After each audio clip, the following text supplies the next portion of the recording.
Halika. Oh. Oh. Wow. Iba na naman. Kawawa.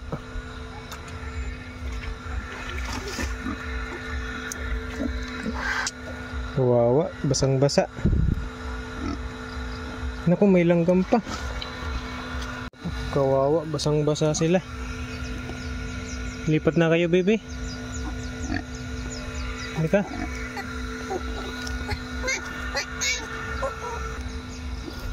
Wow, talaga.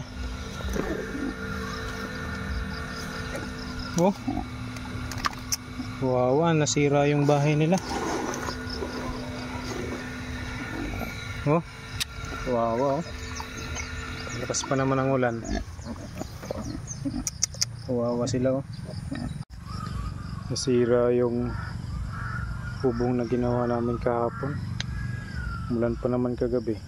Basang-basa sila. Di ba, malalakas naman ito mga to. Maya lang makaka-recover na to. Wawa talaga. Papalitan ko na ng yero. Ayan o, yero na ang ilalagay ko. Kasi trinay kong ilipat sila sa kubo. Ayaw talaga sumunod ng nanay. Talagang dito lang siya nag-i-stay. Kaya wala akong magagawa kundi lagyan ng panibagong bubong para hindi sila mabasa. Wow, nilalamig sila. Ito, mas maganda na yung tutulugan nila ngayon kumpara kahapon. Basang-basa talaga sila. Lakas ng ulan kagabi. Ito,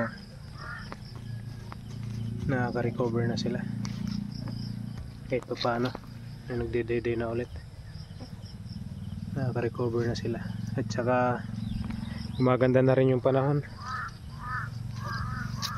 Sana hindi na umulan at kawawa sila.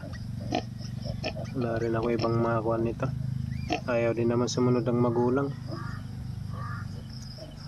Survival na lang talaga. Hindi bali, malakas naman to mga to. Laging nanganganak to sa ganito tapos timing na maulan, bubuhay naman sila. Sadyang malalakas lang talaga tong mga ganitong klaseng baboy. Kayang-kaya nila yan. Tsaka hindi na rin sila maulanan. Okay. Tira lang muna, sana hindi na umulan para hindi sila lamigin masyado.